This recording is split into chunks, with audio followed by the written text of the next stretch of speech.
Hi, well, good morning, everybody. Welcome to the exclusive Networks and Thales FIDO2 webinar. Great to have you all here today. My name's Simon Bickers. I'm the vendor manager for Thales exclusive networks in the UK and also supporting Ireland as well. I'm joined today by our guest speaker from Thales, Michael Dybek. Morning, Michael. What we're going to do today is we're going to take you through a few different areas around FIDO. Before we do that, I'm going to give you a quick update on exclusive networks and Thales and a very high level overview on who Thales are for those of you that aren't aware.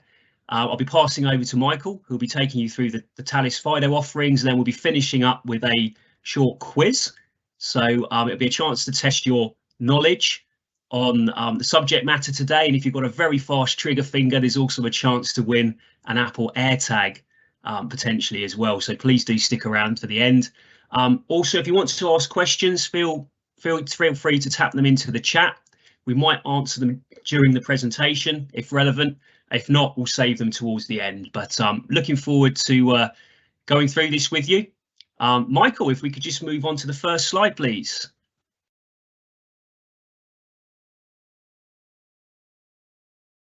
Brilliant. So for those of you who don't know Exclusive Networks, we're a market-leading successful distributor of cybersecurity solutions and services. We've been working with partners and vendors in this space for well over 20 years now. Today, we see ourselves as a trusted digital infrastructure specialist. Our vision is to help create a totally trusted digital world for organizations and people. One of the ways in which we've done this is by creating and selecting a bunch of very good cybersecurity vendors that we work with. Thales obviously sit within this group, but we also have names like Palo Alto and Fortinet, as well as around 15 other different vendors around cybersecurity today that we work with. We've also broadened our reach a little bit. We started to focus on data center and cloud solutions as well. Predominantly, this is because what our partners have been asking for, but we also have a lot of really nice cybersecurity vendors that complement these other solutions as well.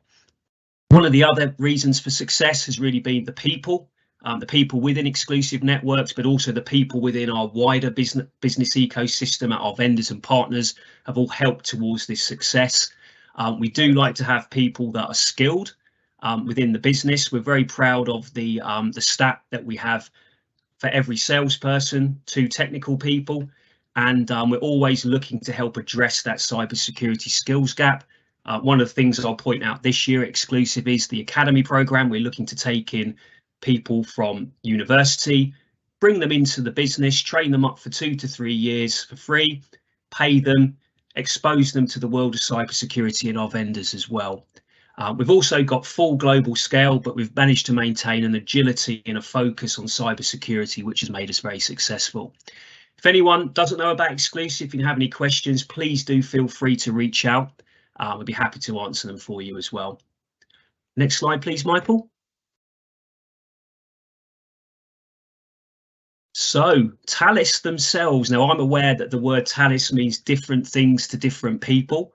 Thales are a large multinational business focused in 4 main areas. One of those will be defence, the other is aerospace, the third is space itself, and the fourth, which is more relevant to us, is the digital identity and security business. And this is where Thales CPL sits, so cloud protection and licensing, and we distribute the data security and the access management solutions with Thales. So data security, that's the encryption of data in motion and at rest. It's the associated key management through hardware security modules. The access management side is multi-factor authentication, single sign-on, and of course where FIDO sits that we're focusing on today. I'd also like to bring your attention to a new solution that Thales have within the access management space, and that's CIAM, Consumer Identity and Access Management. This is through the acquisition of the successful One Welcome business. So they're starting to broaden their reach in this area as well. And PKI itself overlays both of these businesses too. Next slide, please, Michael.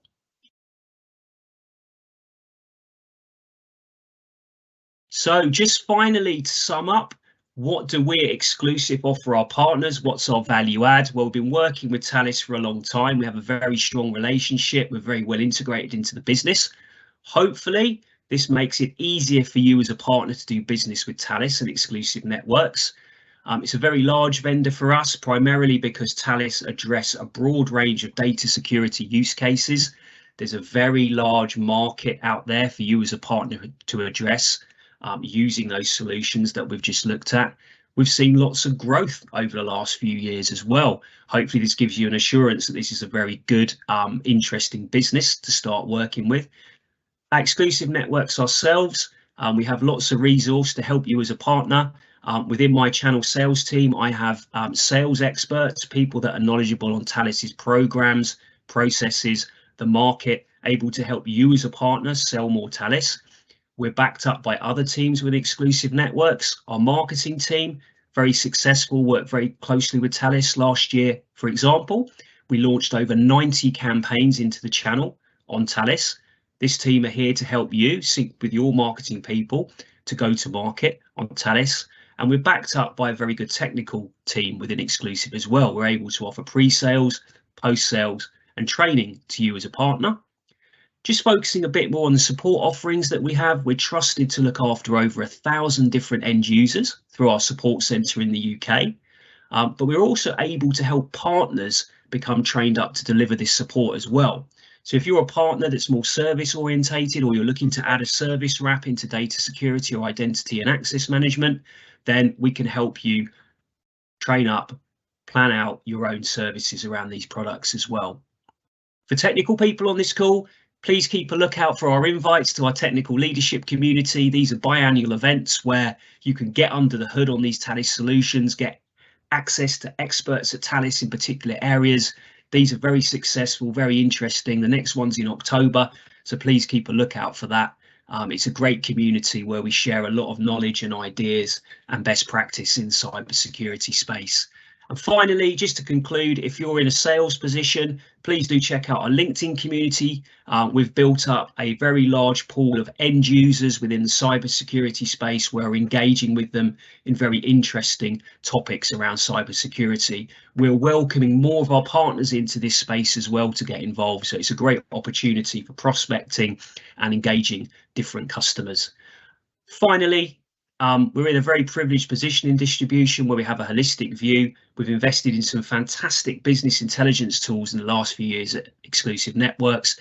These tools are available for you as a partner to help launch your Thales business. We can look at prospect and customer data around budgets, around the type of technology they have, around the type of initiatives they're planning for the future. We can have a very focused engagement plan in how we work with these prospects as well. So again, if any of this is of interest to you, would like to know more, please feel free to reach out to myself at the end of the webinar and happily talk to you about this in more detail. That's it from me in terms of the update on Exclusive Networks. I'm now going to hand over to our guest speaker, Michael Dybek from Thales. Thank you, Michael. Cheers, Simon. Thank you very much. And let me quickly just move on to our next slide. Okay, so hello everyone. Thank you for having me. First of all, it's a pleasure always to spread the word of tech. So I'm really happy to be here. And for those who perhaps join us late or who I haven't met before, my name is Michael Dybek, and I work for Thales as a senior solutions consultant, specializing in cybersecurity, but primarily in the identity and access management space. And this is exactly why we're here today, to talk about anything that is identity and access management specific. So FIDO is going to be the main driver of today's conversation, which I'm really excited to share with you. So without further ado, let's dive straight in. Before we do that, can everyone see me and hear me well? Yep. Yep, perfect. Yep. Okay, awesome. Let's dive in that case. So before we look at FIDO and the solution that it provides, I think it's important to take a step back and understand the security challenges that we're facing today. Some of you may be wondering what those challenges may be, and hopefully most of you will already know that passwords are the main driver in in realizing this challenge in today's industry. So let's actually split the problem into a couple of different columns. So we've got threat, costs, and hassle. And I'm going to be presenting you with a few statistics that hopefully will help me to paint the picture here. Starting with the threats, the most popular passwords in 2022 and in 2023 as well have been the most common, of course, QWERTY, password 123 all the way through to 9, my password 123, so on and so forth. So anything like that, or ABC 123, anything that is essentially very easy for us to remember and input to essentially enter that autopilot mode and not have to remember something consciously, are always at the top of the database. So this poses a massive, massive risk for the enterprises and for our security when it comes to our personal lives as well, of course. On the back of this, this causes over 80% of data breaches, which as a security professional is quite astounding. When I first found out about this figure, I was not expecting to see anywhere near this percentage. I was hoping it would be more towards 50. However, this is exactly why we're having these type of sessions, to spread the word and hopefully to change the status quo, which is the reliance on passwords. The cost, when we look at the more enterprise side of things, 20 to 50% of the IT help desk calls are password related. And when it comes to the individual cost of that single password reset, for example, $70 or £70 equivalent. So on the face of it, it may not sound like a lot, but when we think about the typical SME or even an enterprise or a larger enterprise, if we multiply that by thousands, if not tens of thousands, of course, that does have a tremendous effect on the productivity of our IT support staff and the balance sheet as well at the end of the quarter, at the end of the year, so on and so forth. So that definitely has a massive, massive negative impact. Now let's look at the hassle as well. 130 accounts associated with an email address of the same type. Now I know I can safely say and raise my hand and say that I've definitely been a person of reusing the same password, for example, for many accounts. I hopefully have changed my ways since then, and I definitely try to create something with a password manager, for example. So if I have a lot of accounts, every single one of them uses a different password at the very least. And just to clarify, that 50 to 80% of users still reuse passwords across the online accounts. So coming back to that, if we have a scenario, for instance, where we are just signing up to an online service and we think, oh, this is just a one-off, I will never use the service again. Let me just quickly create something either with the same password as our email account, perhaps, or just using the threat column here as an example, just 1, 2, 3, 4, 5, 6, 7, 8, 9 as an example as well. But nonetheless, we still use our name. We perhaps pay for something, so we store our credit card information as well, and perhaps even our address if there is a postage associated with this. So as a threat actor, we would of course get access to this by simply scanning the database that has leaked passwords on the dark web. And then we would try performing a breach attack on our associated email address with any other popular service. So this can have a tremendous domino effect on our personal lives and when it comes to the enterprise world as well. So now that we've got a holistic perspective of the problem, let's actually look at the solution to this. And this is exactly where FIDO comes into place. Now, before we dive into FIDO and discuss what the technicalities of FIDO are, I think it's also important to take a step back again and understand what FIDO truly is. So whenever I first speak to people about FIDO who haven't come across the term before, many of them think it's a dog name, and I wouldn't blame you if you thought that was the case. But FIDO in this case, just like anything else in IT, is an acronym. So FIDO stands for Fast Identity Online, and the FIDO Alliance itself is a body aiming to essentially standardize the way of authenticating without the reliance on passwords. Founded in, I believe, 2012, and coming out with the first iteration of FIDO, which is FIDO1, comprising of the universal auth framework as well as the universal second factor. It unfortunately never standardized. So at that time, it was just a framework to essentially recommend best practices to companies and individuals. It was mostly focused on the end user and consumers, but it never standardized. So taking a few years forward of the development, in 2018, the Alliance actually released its second iteration of FIDO, which is the 2.0, which is the main iteration when talking about FIDO. And it had a lot of updates. So technical changes, such as the client authentication protocol and the adoption of web authentication as well, which is a World Wide Web Consortium standard. It finally achieved that standardization that I was looking for initially. And that is when the popularity and adoption exponentially shot up. So on the right-hand side, we can see that there are a lot of big players in the FIDO Alliance partnerships, essentially. So in the past few years, just to name a few, we have seen a big adoption from the likes of Google, Microsoft, and Apple recently as well. I believe it was in 2020 when Apple actually allowed security keys to authenticate with iOS 14, which is a game changer, especially for those iPhone users out there that do want to have a step-up authentication or even just go passwordless entirely. It allows us to use something like a smart card, for example, that's NFC enabled, and just tap it on the back of our phone. So that's all you would need to do in such a scenario. And it just eases the user experience a little bit. So to summarize the slide, the famous phrase, I say famous, I hope some of you are aware of this, security is inconvenient, but convenience is insecure. That phrase no longer applies with FIDO2. Thales FIDO ensures essentially smooth authentication journey while maintaining best cybersecurity practices at the same time.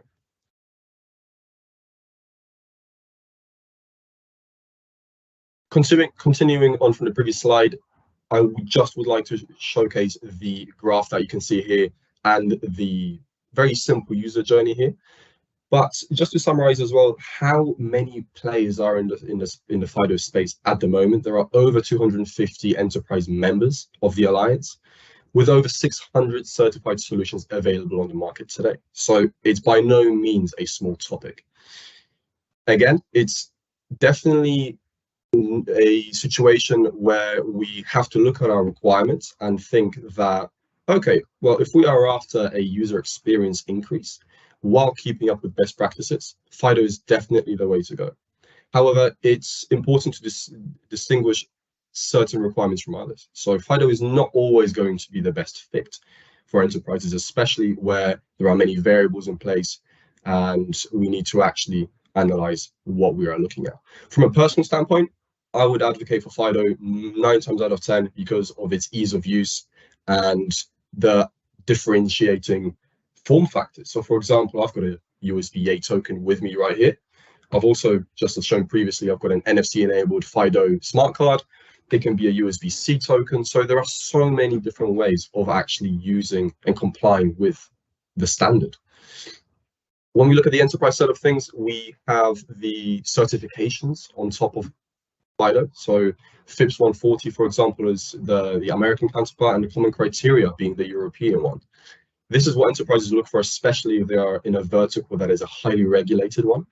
And that definitely satisfies the auditors in most cases. So the graph on the right-hand side proves that security remains strong while usability remains easy for the end user as well. And this is where FIDO Alliance comes into the picture. At the bottom is a very high-level user journey flow, if you will, from the user to the service that is online. So the user would authenticate locally to the device by various means, again, so we can use something like a smart card.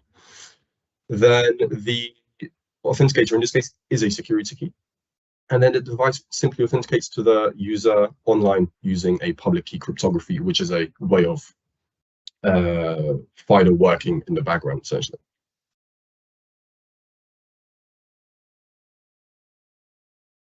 Now that we have a good high-level understanding of FIDO, where does Thales come into all of this? Well, our tokenization and access management solution, Safe and Trusted Access, supports FIDO2 out of the box. And when combined with our FIDO products, it offers you that adaptive multi-factor authentication environment that ticks multiple boxes just out of the box. So as mentioned, we've got numerous tokens available, readily available. So for example, if we speak to a customer that is already very satisfied with the identity provider, that can be anything else, that's okay. We can still provide our tokens to that customer for an X amount of users, maybe 20 users or maybe 20,000 users, that's okay. But of course, we can also provide the IDP there as well, and the whole tokenization and access management console. We'll be taking a brief look at SafeNet Trusted Access momentarily when I hope to show you how FIDO is onboarded from an end user standpoint. But before I do that, I thought I would share a quick customer success story from one of our customers, which is a large enterprise customer with a big Microsoft presence. So they're a big Microsoft shop consumer. So naturally, the main IDP for them was Azure AD. And the challenge here was pretty simple. They were in the process of migrating to Office 365 and the cloud from an on-premise environment. And they were concerned about cyber threats and mainly the user experience during authentication. So with users being all over the world these days, working remotely and not actually relying on the old school perimeter that we used to think of, it's much harder to maintain a good level of user experience when it comes to authenticating.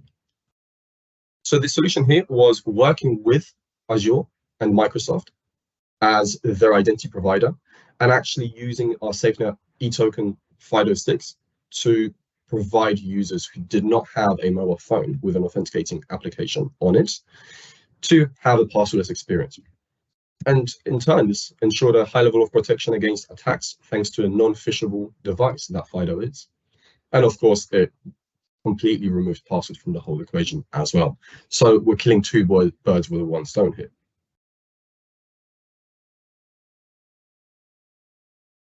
Now, I'm not the biggest fan of presenting for too long, so I hope that gave you a good, satisfying taste of what FIDO is able to offer from a theoretical standpoint. But I'm more of a practical person, so let's actually take a look at some of the scenarios that we'll be taking a look at today. We'll be looking at a personal approach as well as an enterprise approach for the FIDO approach. So firstly, we'll look at the use of FIDO and how to enroll FIDO in our Gmail account. Again, this can be replicated for Microsoft 365 or anything else of that kind. And here we have two options. We can use it either with a PIN for step-up authentication or without a PIN. That's completely up to us. In this case, we'll use it without a PIN just to be a bit different, because in the enterprise example, I would like to show you how to, instead of using step-up authentication, how to achieve true passwordless authentication with a PIN on top in an enterprise-like environment using SafeNet Trusted Access. So let me quickly just change gears here and pull up Google. I hope everyone can see my screen. Can you just confirm with a simple yes or no whether you can? Yes, all good, thanks. Yeah. Amazing, perfect. So the scenario here is simple. We are a user that would like to enroll FIDO in our Google or G Suite account. So in this case, we would go to our tenant and go to manage our Google account over here. And on the left-hand side, we have a few options. In this case, security is of interest to us, so let's head into that. Please scroll down a little bit. How you sign into Google, there is an option for 2FA. Let's click on that and get started. By default, we will need to, of course, enter our password just to re-authenticate. Hit next. And by default, Google will actually use or try to use a mobile number in order to send an SMS to authenticate, or a phone call if we wish to do so as well. In this case, we are after a security key, so let's head over to more options and click security key. Again, we're using a USB device like I am showing today, and it's a USB-A type device, so it's a very traditional device in an enterprise environment, or if your laptop has USB-C, of course we could do that as well. Sorry, Michael, just a quick request. Are you able to zoom in Sure. a little bit on your your Google view, please? Thank you. Yeah, of course. Just bear with me 1 second because the prompt has just come up in inconvenient timing. So Let me just get through to the end of the workflow, and then I'll be able to zoom in more. Is that okay? Perfect. Thank you. No worries. Sorry, this is the problem with high resolutions.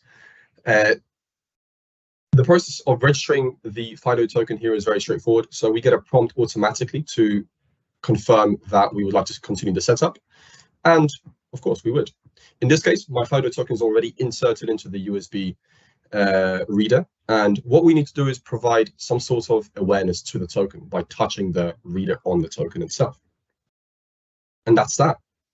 All we need to do in this case is provide a nickname. So let's actually go with Thales FIDO USB A or anything of the kind, and click done. If now we zoom into the screen before I forget, is that better? Yeah, that's a lot better. Thank you, Michael. No problem at all. So if we now log out